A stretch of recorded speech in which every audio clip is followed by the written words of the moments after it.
Viajantes bem-vividas.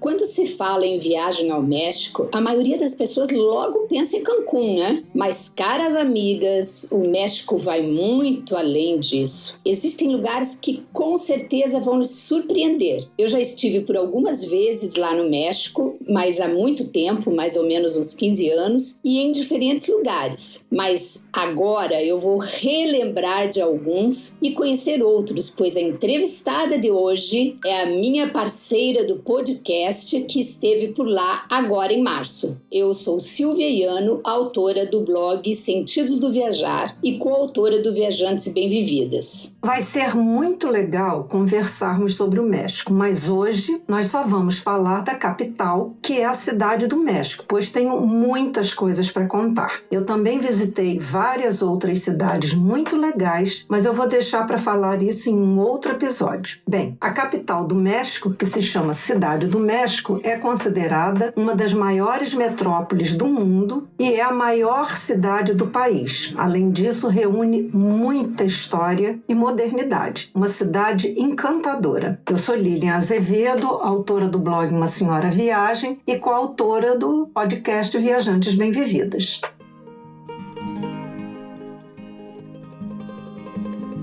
Bom, e agora vamos descobrir tudinho sobre a Cidade do México. Lilian, conta pra gente de onde surgiu a inspiração para visitar o México e por que uma estadia maior na Cidade do México. Quantos dias vocês ficaram por lá mesmo? Silvia, nós ficamos 8 dias, mas ao final da viagem eu avaliei, nós avaliamos que podiam ter sido menos dias, né? Eu sempre tive muita curiosidade de conhecer o México. A minha mãe visitou Cidade do México, Acapulco e outras cidades há muitos e muitos anos atrás. E ela gostou demais. E eu tenho uma amiga, que hoje mora nos Estados Unidos, mas ela morava numa cidade chamada San Luis de Potosí, e eu acompanhava os passeios e as viagens que ela fazia por cidades mexicanas que eu nunca tinha ouvido falar, mas que eu passei a ficar muito curiosa pela beleza de cada uma delas. E assim, acompanhando, eu fui conhecendo cidadezinhas encantadoras que eu resolvi incluir nesse roteiro pelo México, E a Cidade do México era uma cidade que eu tinha curiosidade mesmo de conhecer. Bem legal. E então, na sua avaliação, quantos dias seriam suficientes para a Cidade do México? E ainda conta pra gente como que vocês chegaram lá e se há alguma exigência em termos de documentos para visitar o país. Silvia, essa questão da quantidade de dias, eu acho que a gente tem sempre que pensar assim, no seu objetivo, nas coisas que você gosta de fazer. Então, para quem gosta da parte cultural, assim, museus, toda a parte histórica, uns 6 dias eu acho que está de bom tom para você poder conhecer os principais pontos turísticos. Mas isso é como eu disse, depende. Pode ser que para algumas pessoas diga 2, 3 dias para mim está suficiente porque eu não tenho tanto interesse por esse tipo de programa, Bem, nós viajamos de Latam. Então a ida foi Rio, São Paulo, Cidade do México. E na volta foi Cancún, Lima, Rio, porque a gente depois que saiu da Cidade do México, a gente foi para a região de Cancún. Desde 2023, em termos de documentação, é necessário você ter um visto físico para entrar no México, caso você não tenha o visto americano válido. E é importante você ficar atenta se o seu visto americano está num passaporte diferente, do atual, para você poder levar os dois, para viajar. Se for preciso tirar o visto mexicano, é importante entrar no site do consulado embaixador da embaixada mexicana, solicitar esse documento, agendar a entrevista, preencher um formulário, pagar uma taxa de $53 e ir ao setor na data marcada. Na Cidade do México, quando nós chegamos, né, eu achei o setor de imigração um setor assim pequeno, simples, e tudo aconteceu de uma forma assim organizada e bastante tranquila. Eles fazem as perguntas de praxe, né? Quantos dias, que cidades vai visitar e tal, mas assim bem tranquilo. Poxa, são vários passos para fazer esse visto, bem parecido com o visto americano, né? Então vai dar trabalho. E é importante também a gente destacar aqui, Lilian, que o passaporte tem que ter 6 meses ainda de validade, né? O visto americano e o passaporte. Senão você não entra lá, é deportado. Então presta bastante atenção. Mas conta pra gente, vocês foram no inverno, não foi? Escolheram essa época por algum motivo especial? E como é que estava o clima por lá? Como é o inverno lá? E qual seria a melhor época para visitar o México? Silvia, nós escolhemos porque eu li que era uma época pouquíssimo chuvosa, que o inverno não era assim rigoroso, pode ser até que ele seja mais rigoroso, tipo janeiro e sim. Mas nós fomos finalzinho de fevereiro e pegamos um bom pedaço de março. Então nós encontramos assim na capital dias lindíssimos, sempre com céu muito azul. A temperatura era assim, de manhã cedo estava entre 10 e 14 graus, mas ao longo do 10:30 da manhã você já estava com 24, chegava até 28 graus ao longo do dia. E pelo que também a gente pesquisou, o verão ele é muito quente e chuvoso. E outra coisa que eu também li bastante, né, já sabia, mas vi em vários blogs, que não se recomenda a viagem para essa região do México no segundo semestre, em virtude de ser uma época de furacões. Então, foi isso que nos levou a escolher essa época. Gostei, porque não é nem muito... O pouquinho de frio é logo pela manhã e já no meio da manhã já fica uma temperatura ótima, né? Acho que mais quente que isso fica até ruim para andar pela cidade, né? Muito boa época.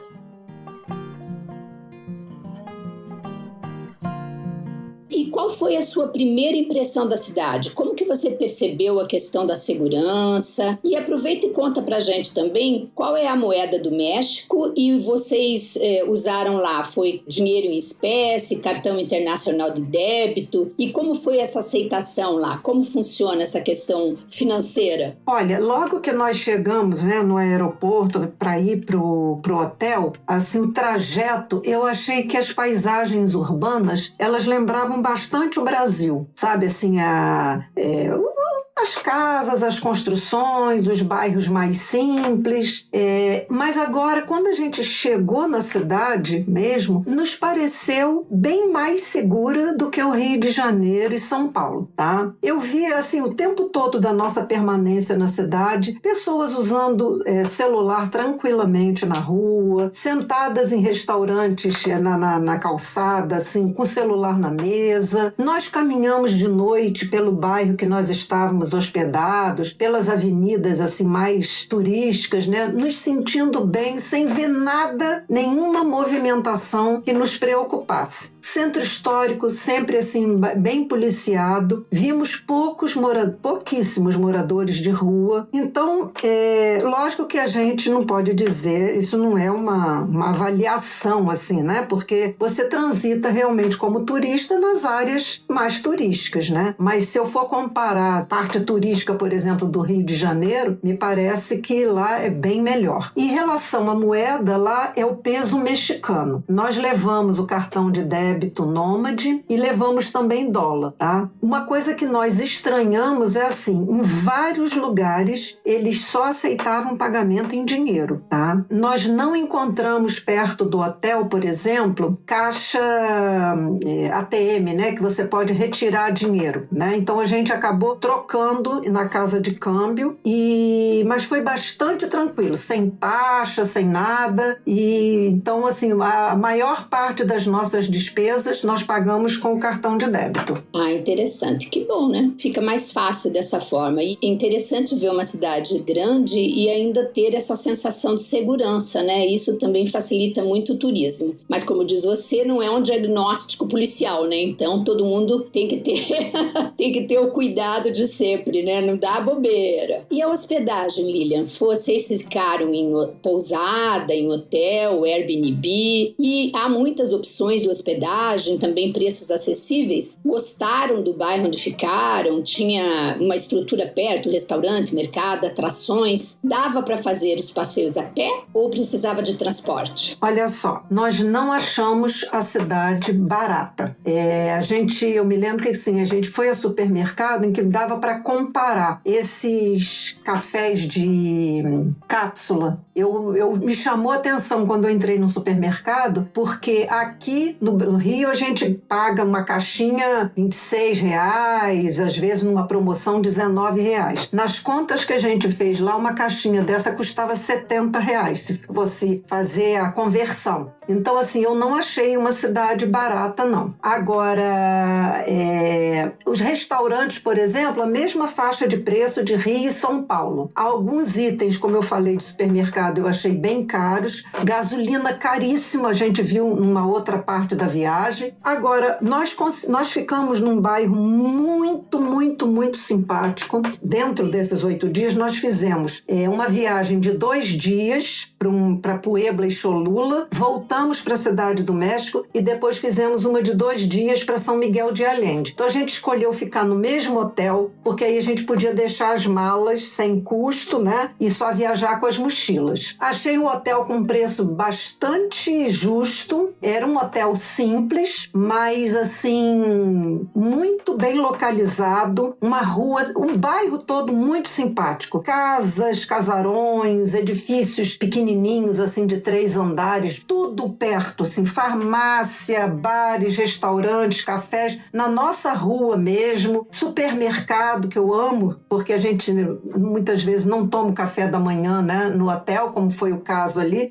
Eu não sei como é que, eu acho que é Oxxo, ou Oxxo, que fala que é o nome de um supermercado mexicano, que você encontra um em cada esquina, 7-Eleven, Walmart, muita cafeteria, padaria. Então, assim, eu achei que estava muito bom e dava para fazer muita coisa a pé. E muitas atrações, você saía da rua, atravessava uma grande avenida principal, do outro lado tinha um shopping com restaurantes. Então, assim, a localização foi excelente. A maioria dos nossos passeios foi feita a pé. E qual o hotel que vocês se hospedaram? Ex Suítes Reforma.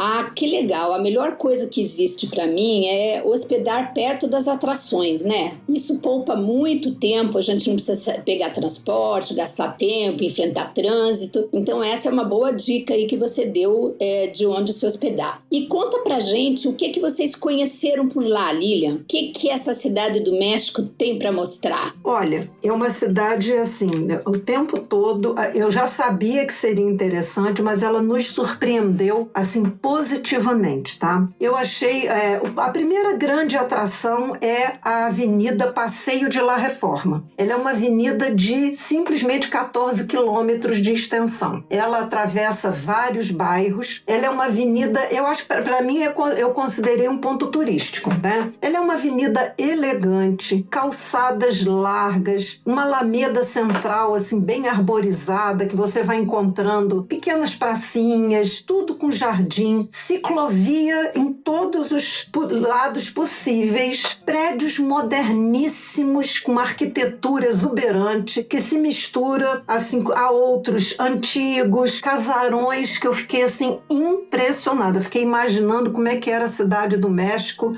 no passado, porque são casarões assim, e o que eu achei muito interessante que a gente observou na Cidade do México, em diferentes bairros, é que em muitas situações eles aproveitam esses casarões casarões para centro cultural, para restaurantes ou para construção de prédios e até de hotéis. Então eles preservam o casarão na frente como se fosse assim a parte de entrada, de recepção do prédio ou do hotel e constroem atrás, né, o edifício que eles têm interesse em construir. Muitos restaurantes, lojas, cafeterias e tem assim umas estátuas, né, umas esculturas de tempos em tempos muito bonitas. O Anjo da Independência, que é uma escultura dourada enorme, assim muito... é um ícone, né, da Cidade do México, aparece em várias fotos. Tem uma outra que é uma escultura moderna amarela chamada El Cabalito. É muito bonita, muito bonita. Um passeio por ali já é muito interessante. Essa rua do nosso hotel, ela era transversal ao Passeio de la Reforma. Você saindo da rua, se você virasse para a direita e caminhasse, você ia chegar ao Bosque de Chapultepec, que é um outro ponto turístico. Se você caminhasse para a esquerda, você chegava à área histórica. Então, o outro ponto turístico que eu gostaria de falar, que é super recomendado, é o Bosque de Chapultepec, que é uma das maiores áreas verdes urbanas do mundo. É tipo um Central Park, vamos dizer assim, né? Maravilhoso. Logo na entrada você tem um monumento lá na Cidade do México. Eu achei que assim, os monumentos eles são majestosos, assim, bem exuberantes, né? Tá esse Altar de la Pátria, que é um monumento em memória aos combatentes que morreram na época que houve uma guerra de invasão americana. Tem tudo que você possa imaginar. Tem lago, tem restaurante, tem jardins, muitos museus, áreas gramadas, letreiro, né, de Cidade do México, esculturas, fontes, coretos. Mas eu achei, assim, me chamou a atenção que eu achei um bosque com muita vida. Assim, nos coretos, você passava, num coreto estava tendo aula de dança. Aí você chegava num outro coreto, várias crianças brincando. Aí num outro coreto era como se fosse uma aula de ginástica. Me deu a impressão, inclusive, que essas atividades eram atividades gratuitas. Então, assim, achei muito interessante. Além de tudo, dentro desse bosque tem zoológico, tem jardim botânico e tem o Castelo de Chapultepec, que é uma atração também para ser visitada. Ele foi construído para ser a residência do rei da Nova Espanha, né, quando a Espanha conquistou as Américas, e hoje funciona como um museu nacional de história. Eu acho que é um dos pontos turísticos que você também tem que visitar. É belíssima construção, belíssima, escadarias maravilhosas, jardins fantásticos e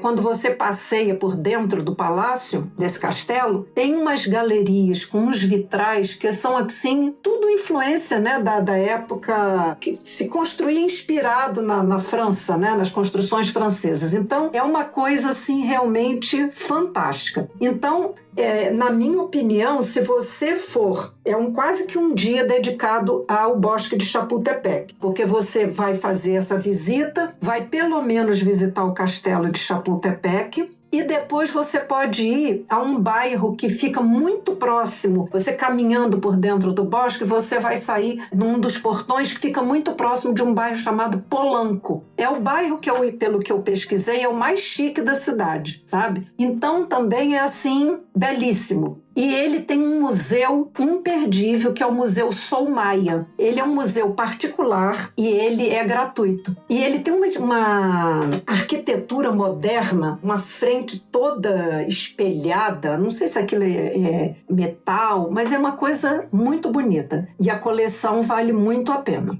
Você comentando aí sobre a grandiosidade dos monumentos, né? Me lembrei de tu aqui no Brasil, né? E de Dubai, que nós duas já estivemos. Tudo é muito avantajado e muito grande, né? É uma tendência de algumas cidades. Mas com isso tudo que você relatou aí, são várias atrações, você falou que precisa de um dia só para o Bosque de Chapultepec. Mas para essas coisas todas, mais dias ou você consegue fazer todas essas atividades num dia só? Não, olha só, o Bosque de Chapultepec, ele tem vários museus. Um dos museus é o Museu Nacional de Antropologia. Eu acho que tem que separar um dia para o Museu Nacional de Antropologia. Então, por exemplo, um dia você vai ao Bosque de Chapultepec, Castelo de Chapultepec, que está lá dentro, você visita, e você vai ao bairro Polanco, passeia pelo bairro e visita o Museu Somaia. Isso eu acho que você faz em um dia. Esse bairro de Polanco, você caminhando, né, como a gente gosta de fazer, eu, você e tudo, você vai observar também muita coisa bonita, tá? Tem casas, restaurantes finérrimos, mais requintados, tem shoppings, os casarões são belíssimos, a cidade é muito limpa, muito arborizada, então nessa área você passou um dia. Um outro dia, eu penso o seguinte, é como eu falei para você, dependendo do seu perfil. Nosso perfil, nós adoramos visitar um museu, nós escolhemos o Museu Nacional de Antropologia para visitar, é considerado um dos museus mais importantes do mundo e nós gostamos muito e queríamos conhecê-lo bem, né? Ele é uma coisa assim fantástica. Cada imensa sala, imensa, ele é muito grande, cada imensa sala está dedicada a uma das civilizações do México. Então você tem uma sala só para Olmeca, outro para Tolteca, outro para Maia, outro para... Cada um vai representando uma civilização. A abordagem e a forma como essas peças estão expostas, assim, levam realmente o visitante a uma imersão. Tem tudo de mais moderno possível. Tem aqueles totens que você toca e aparecem informações, tem coisas iluminadas, tem remontagens de coisas, de situações antigas, peças raras, né? Tem muita coisa. Na parte de trás de alguma dessas salas, tem uns jardins, né, muito bonitos, e eles remontaram, às vezes, assim, uma casa típica daquela civilização, uma habitação típica de um... Então, gente, e aí tem uma gente, assim, vestuário e joias. Você fica impressionada com a complexidade e a grandiosidade que foi cada uma dessas civilizações, né? Então, é uma viagem pelo tempo. É muito bonito e tem restaurante lá dentro, sabe? Depois que você entra, você sai de uma sala, se você quiser, descansa numa praça principal, deita num banco, aprecia lá o chafariz, entra numa outra sala. Então, realmente, eu acho que, assim, para quem gosta, eu quando contei para minha filha que tinha passado o dia no museu, estava voltando feliz, ela falou, Deus que me perdoe. Um dia no museu, para ela, seria um programa chato, né? Então, é isso que a gente tem que pensar, depende do perfil de cada um. Bem, um outro ponto, uma área turística, que foi, na verdade, a que a gente fez logo no dia que nós chegamos muito cedo na Cidade do México, o hotel só liberava para entrar às 2h, então a gente deixou nossa bagagem e fomos para o Centro Histórico. O Centro Histórico, ele é uma área muito grande, então, na verdade, você pode dedicar um dia para conhecer tudo, ou você pode fazer, tipo, umas 2 visitas ao Centro Histórico. Num dia, né, você vê uma parte, num outro dia você vê uma outra parte. Porque, assim, quem gosta de fazer tudo a pé, né, nós saímos do hotel, fomos caminhando para o Centro Histórico, que se chama Zócalo, e é onde, no caminho, já faz parte da área histórica, mas ainda não é aquela praça principal, mas no caminho tem um parque chamado Alameda Central. Muito bonito, praça imensa, né? Muito bem tratada e tal, que tem um monumento que se chama Hemiciclo a Juarez. Eles fazem sempre, sabe quando faz uma semi-pérgola assim? Mas aquilo tudo em mármore Carrara, com colunas imensas. É um monumento em homenagem a um ex-presidente de origem indígena. E ele lutou muito contra a intervenção europeia no México. Então ele é muito reconhecido. E esse monumento foi feito em homenagem a ele. Bem, você passa por essa Alameda Central, por esse monumento, você continua andando e você tem uma praça chamada São Domingos, que ela é caracterizada porque ali predominam como se fossem lojinhas, né? Que eles fazem impressão de convites, de cartazes, e uma coisa que eu nunca tinha visto e que eu cheguei a ficar emocionada porque me lembrou Central do Brasil. Tem várias pessoas batendo a máquina, datilografando, falando mais corretamente, e uma pessoa do lado, que deve ser uma pessoa talvez mais simples, que não saiba escrever, talvez, ditando o que vai ser datilografado, sabe? Eu achei tão bonito. Então, nessa é uma praça daquelas mais fechadinhas, em que você vê isso. Depois você vai para essa praça principal, que é chamada Plaza de la Constituição, que é a terceira maior praça pública do mundo. Você imaginar. Sabe aquelas praças espanholas que são fechadas com prédios de todos os lados? Aí você tem ali a Catedral Metropolitana, que é muito bonita. Você tem o Museu del Templo Maior, onde estão as ruínas da capital asteca, que eu não sei dizer o nome, mas a cidade do México foi construída em cima das ruínas dessa cidade, né? Então você tem um museu que mostra tudo isso, mas tem umas ruínas que ficam à vista. Você tem na área o Palácio do Governo, que é o Palácio Nacional, onde ficam os murais de Diego Rivera, que são famosíssimos. Você tem ali, ainda na área histórica, o Palácio de Belas Artes, que é na verdade, uma casa de ópera, belíssimo também. Você tem o Palácio Postal, que é o Palácio dos Correios, e que funciona como Correios até hoje. É uma visita, gente, assim, você diz assim, gente, é inacreditável. A beleza do prédio, tudo arte nouveau, arte déco, nossa, é belíssimo. Você tem uma livraria que ela tem, eu acho que 122 anos ou mais, que é a Livraria Por Rua, que também é a matriz, né? Eu acho que é uma visita também muito bacana. Você tem, na praça, tem a bandeira do México. Gente, eu não sei qual é o tamanho daquilo, mas é uma bandeira gigante que fica ali quando dá um vento e ela balança, é bonito de você ver. E tem também a Casa dos Azulejos, que tudo lá foi um palácio, né? Palácio do Conde não sei o que e tal. A fachada é toda revestida de azulejos de Talavera, de Puebla, e o pátio interno, ele hoje funciona como um restaurante, tá?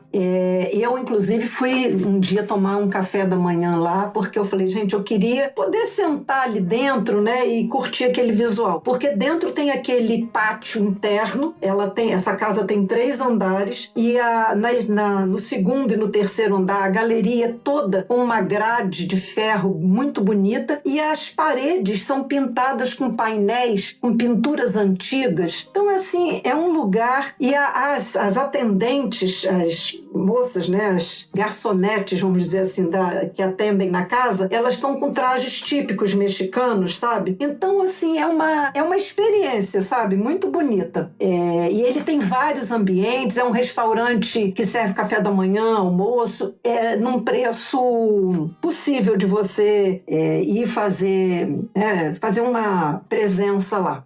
Tem também um outro restaurante que é muito famoso, que fica nessa área histórica, que se chama Azul Histórico, que na verdade é também um casarão, mas assim, ele não fica só ele. Hoje está muito na moda isso, né? Um ambiente grande onde funcionam vários restaurantes ou várias cafeterias e tal. Então o Azul Histórico fica nesse ambiente. Já é um restaurante um pouco mais requintado, você precisa fazer reserva, os preços são um pouquinho mais caros e tal, mas assim, uma coisa, nós ficamos num domingo, né? Nós estávamos na Cidade do México, e no domingo, eu acho que todos os museus e centros culturais são gratuitos. Então a gente teve a oportunidade de entrar em vários, e assim, a nossa curiosidade às vezes maior não era nem exatamente pelo acervo. Lógico que o acervo era bem legal, mas assim, era conhecer esses casarões por dentro, porque é de uma beleza para quem aprecia, né, esse tipo de coisa, sempre, né, com aquele jardim interno, com aquele pátio interno, né, muito bonito realmente. Então eu acho que assim, o centro histórico nós fizemos em 2 dias, porque para você entrar na catedral, visitar, conhecer. No mesmo dia, vai numa livraria, vai num restaurante, vai mais em algum lugar. Num outro dia você volta, né? Bem, então essa é uma outra área histórica que vale muito, um outro ponto turístico, né? Que vale muito a pena conhecer.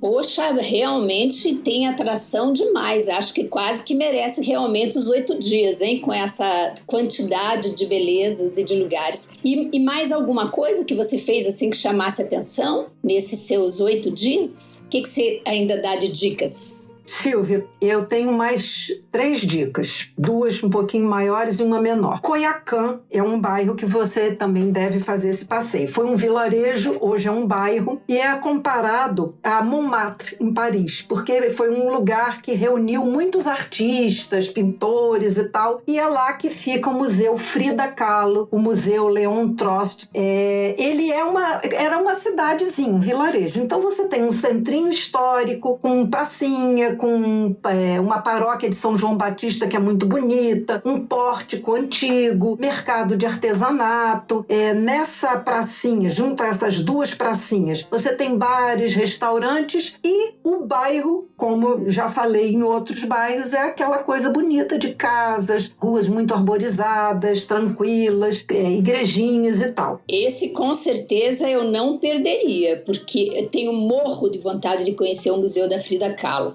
Deve ser lindo, colorido e a história dela, né, emocionante.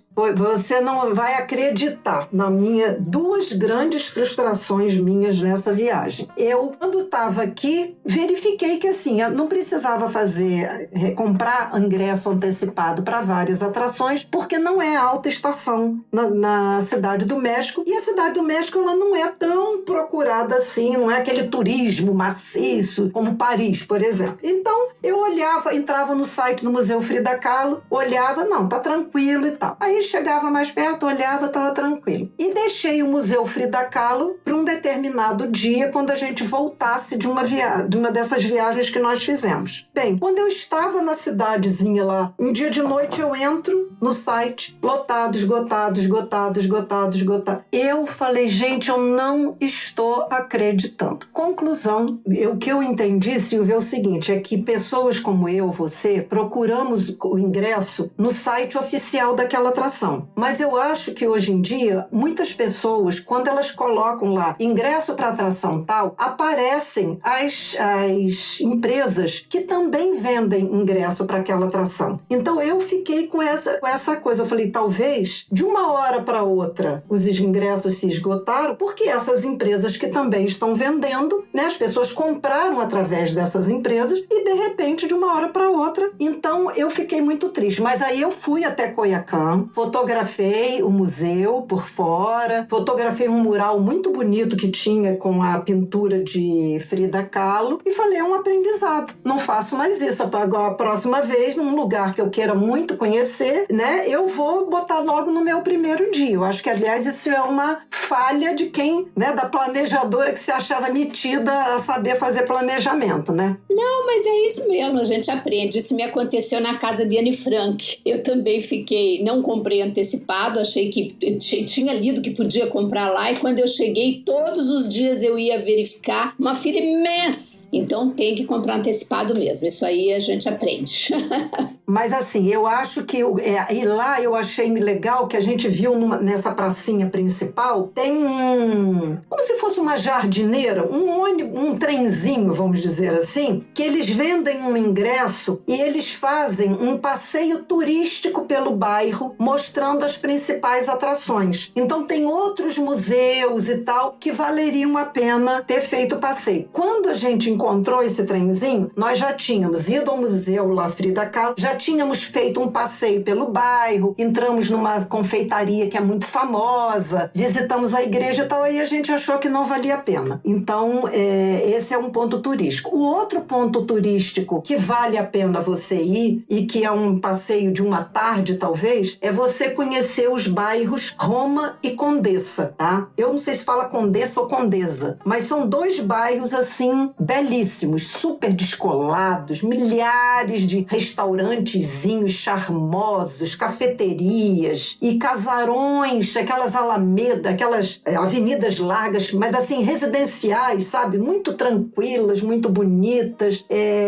Assim, há uma coisa... Padarias... Depois eu vou falar de padarias, porque é uma coisa fantástica. Para onde você olhar, você fica encantada. E a última atração que eu vou destacar aqui é a cidade, o sítio arqueológico de Teotihuacan, que fica a 40 quilômetros da cidade do México. Geralmente, esse passeio é conjugado Teotihuacan com Basílica de Guadalupe, tá? Nós acabamos também só fazendo Teotihuacan. Olha só para você ver a riqueza que isso tem. Ela foi estabelecida, essa cidade, se acredita que ela já estava estabelecida 100 anos antes de Cristo. E que ela teve, assim, os seus principais monumentos e construções sendo feitas até 250 depois de Cristo. E ela deve ter durado até o século 7 ou 8. Então, você imagina, assim, que ela era a 6ª maior cidade do mundo na época, tá? Hoje, né, é um sítio arqueológico que ainda está sendo explorado e descoberto, mas é muito interessante. Tem a Pirâmide do Sol, tem a Pirâmide da Lua, tem a Cidadela, tem a Avenida dos Mortos, que eles chamam, que é uma avenida imensa, tem palácio, tem murais com afrescos, assim, muito bem, quer dizer, eles foram encontrados de uma maneira bacana e foram restaurados, né, recuperados, e você vê coisas, assim, fantásticas.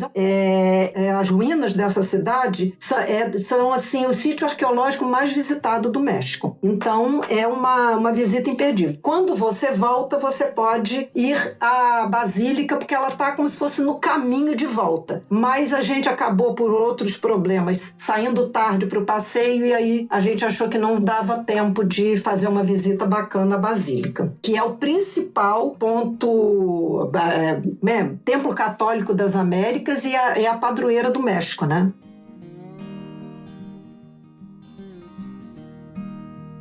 Olha só, já me apaixonei por esse bairro Coyoacán, muito bonito, e quantas opções de lugares e de história e sítios arqueológicos. Meu Deus, é uma imensidão. Já sei que vou precisar ir à Cidade do México, já estou apaixonadinha. E vou comprar o ingresso do Museu da Frida Kahlo com antecedência. Aprendi, olha como é bom ouvir o podcast.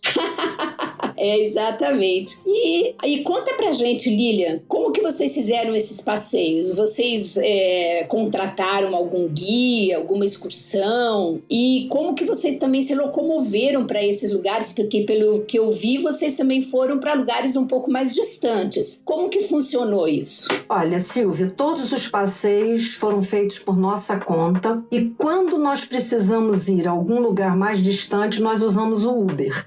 Todos os passeios, né, nós fizemos a pé, a maioria dos passeios nós fizemos a pé. Eu li em vários blogs, assim, bastante orientação sobre o uso do metrô e do ônibus, mas falavam muito para ficar atento ao horário de pico, e lá o trânsito é pesado, então a gente achou que não valia a pena, era assim, um certo conforto você pegar um Uber para alguns deslocamentos maiores, então foi isso que a gente fez, né? Por exemplo, para ir a Coyoacán precisa de Uber, para ir ao sítio arqueológico nós fomos de Uber até uma das rodoviárias, a gente já tinha lido, ali a gente comprou nossa passagem de ônibus, descemos lá no sítio, ele deixa praticamente na porta, na volta também você pega na porta do sítio arqueológico, desce na rodoviária, pega um Uber e vem para onde você quer. Mas uma coisa que achei muito interessante, Silvia, é que a gente viu muita opção daqueles passeios de ônibus hop-on, hop-off, tá? Por exemplo, para ir à Basílica tem esse tipo de ônibus, para ir a Coyoacán tem algum desses roteiros leva até esses lugares, tá? E tem empresas vendendo passeio, por exemplo, para ir a Teotihuacan. Agora, muitos turistas estavam fazendo como nós, pegando o ônibus comum na rodoviária para fazer o passeio. Uma coisa que sempre a gente observa, né, Lilian, é se os lugares que a gente visita têm outros viajantes 60 a mais, para a gente ver se é um lugar que recebe bem os longevos. Qual que foi a sua observação? Vocês consideram a Cidade do México segura também para os viajantes 60 a mais e viajantes solo? Mulheres que viajam sozinhas? Nós consideramos sim, Silvia. Nós vimos bastante pessoas viajando sozinha, tá? E assim, a quantidade de turistas 60 a mais chamou nossa atenção, inclusive assim, em lugares como esse, Teotihuacan, que é um lugar que na maioria das pirâmides você não sobe mais, mas na Cidadela você sobe uma grande escadaria, é um lugar que você vai andar muito a pé, debaixo de sol, muito viajante. Agora, nos deu a impressão de serem, assim, americanos, canadenses, europeus, uma coisa assim... Pessoal que está mais acostumado a andar, né? E que faz viagem por conta própria também. Por exemplo, o ônibus que nós pegamos na rodoviária para ir para esses lugares, era assim, a grande maioria eram pessoas 60 a mais. Olha que interessante, que legal. E para esse sol, adiantaria levar uma sombrinha, alguma coisa? É necessário? Ou um chapéu, ou coisa assim? Que uma recomendação, né, para qualquer viajante, mas fundamentalmente para os 60 a mais, é protetor solar, chapéu. É fundamental ter chapéu na Cidade do México. Aliás, no México. Chapéu de aba larga para proteger realmente rosto, orelha, porque era inverno, mas com um sol, um calor, bem. E água. Você tem que ter garrafa de água para onde você for. É bem indicado, né? Muito boa dica essa.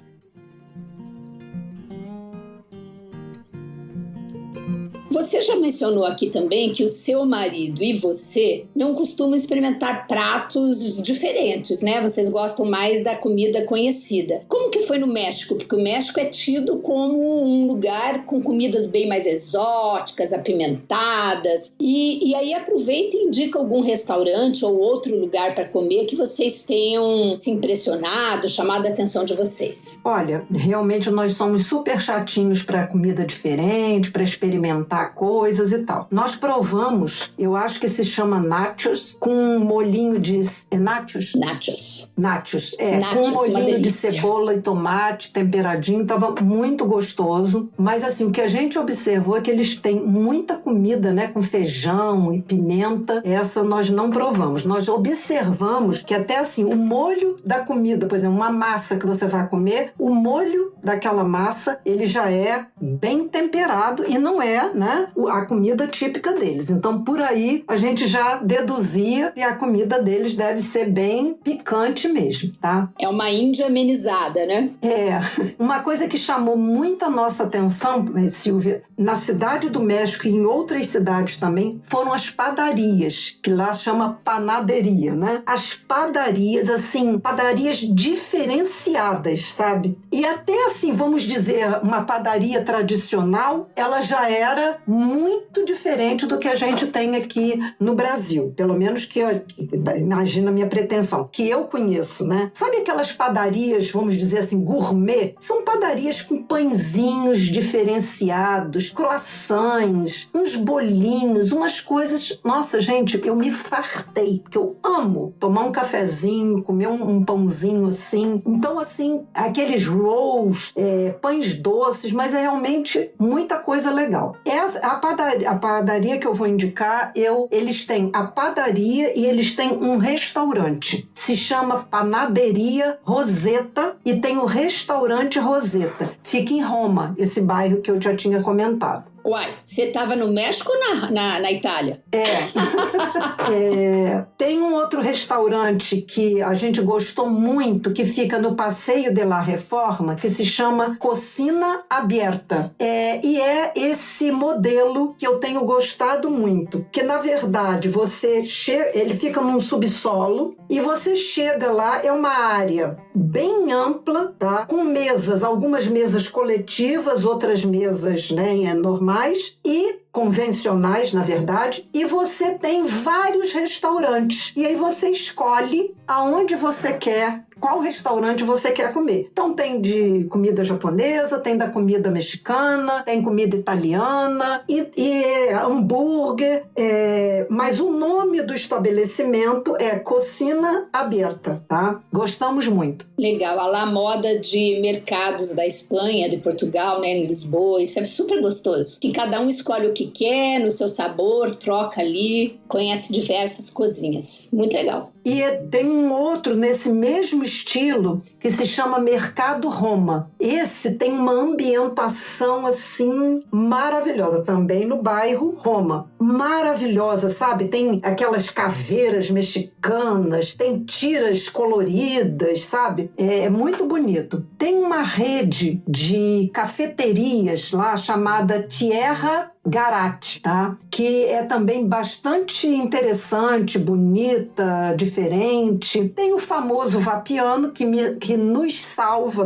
nós os chatinhos da comida, nos salva quando a gente está na Europa, porque é um restaurante italiano, que geralmente é um preço mais acessível, também bem que a gente foi, né? A gente foi ao Olive Garden, que é onde a gente se tiver um Olive Garden, a gente vai matar a saudade, né? Que é muito gostoso e tal. Mas eu acho que assim, que o que realmente chamou muito a nossa atenção foram as panaderias, e valeu muito a pena. Já sei que eu ia engordar pra caramba, porque todo dia eu ia bater ponto nessas panaderias e comer uns pãezinhos diferentes. Amo, amo, amo, amo.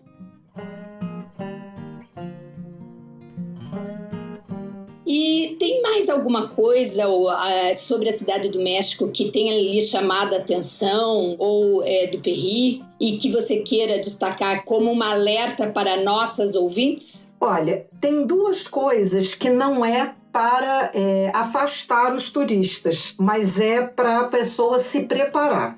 A Cidade do México, ela tem uma baixíssima umidade do ar. Teve dias que a previsão era de 18%. Então você fica assim impressionada. Desde o primeiro dia, a gente sente assim, os lábios ficam logo machucados de tão seco que é.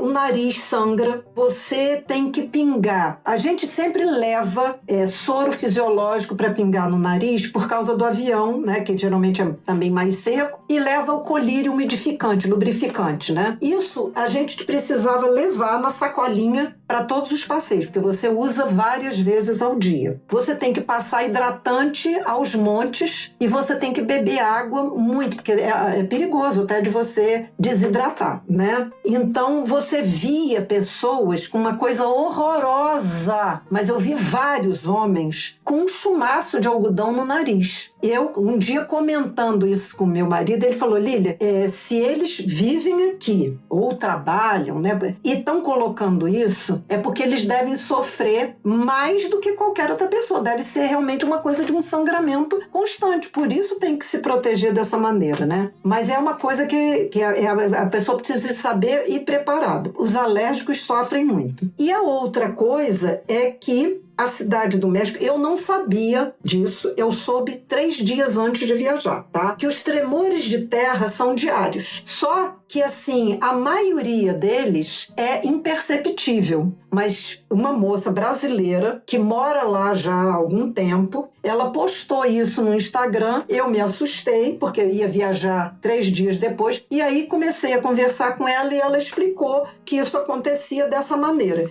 Nós ficamos lá os 8 dias, devem ter acontecido, mas realmente imperceptível, não vimos nada. Como uma forma de me prevenir, eu dormi com a minha bolsa do meu lado da cama, na mesinha de cabeceira, com tudo ali dentro, seguro de saúde, dinheiro, cartão, telefone, celular carregado. Eu chegava no hotel, carregava o celular, botava ele dentro da minha bolsa, falei, se tremer qualquer coisa, eu desço do jeito que eu estiver carregando minha bolsa. E dormia de roupa, né? Não punha pijama.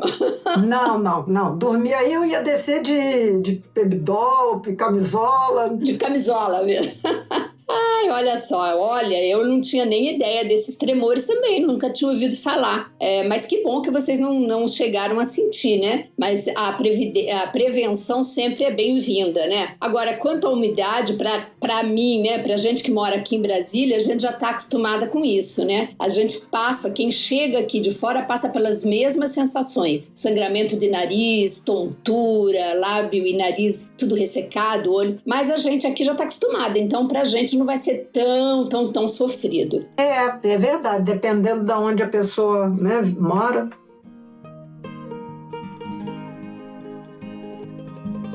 Mas que peninha, gente. Aprendemos tanto hoje sobre a Cidade do México, mas tudo na vida tem um ponto final, né? Nós estamos chegando ao fim do nosso episódio. Hoje, Lilian trouxe para você, nossa ouvinte, toda uma experiência que ela e o marido viveram nessa visita impressionante à Cidade do México. Que roteiro super interessante e rico, gente. Eu tô aqui felicíssima, porque na hora que eu organizar minha viagem, vou ouvir esse episódio novamente, vou anotar tudinho e vou repetir ipsiliter o que vocês fizeram, Lilian. Tô morrendo de vontade já de visitar a Cidade do México, aprendi sobre o Museu Frida Kahlo e vou repetir tudinho. Muito obrigada, Lilian, por compartilhar detalhadamente com a gente todo o seu aprendizado, a sua vivência e uma vivência testada, né, por vocês. Estamos prontinhas para ir. É ou não é, meninada? Bem, nós adoramos essa primeira parte da nossa viagem ao México, né? A Cidade do México nos surpreendeu muito positivamente e conhecemos lugares maravilhosos. Foi uma experiência que, assim, eu recomendo. Não deixe de incluir, quando você estiver na Cidade do México, tem umas cidadezinhas no entorno que eu recomendo. Puebla, Cholula e São Miguel de Allende. Mas isso nós falaremos num próximo episódio. Querido ouvinte, você já sabe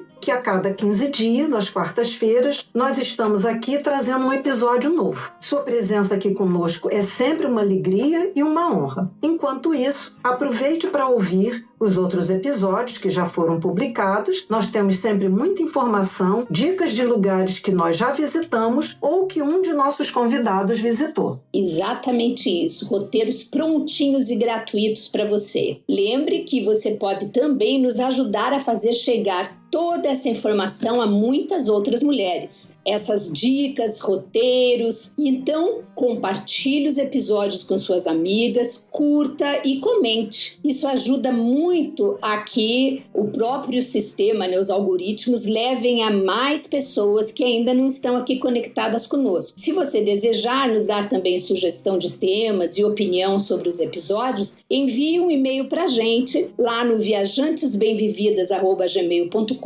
ou também pelo privativo ali, a mensagem pelo Instagram, no direct. Nós vamos adorar receber seu feedback e daqui a 15 dias batemos o ponto aqui com você de novo. Grande abraço!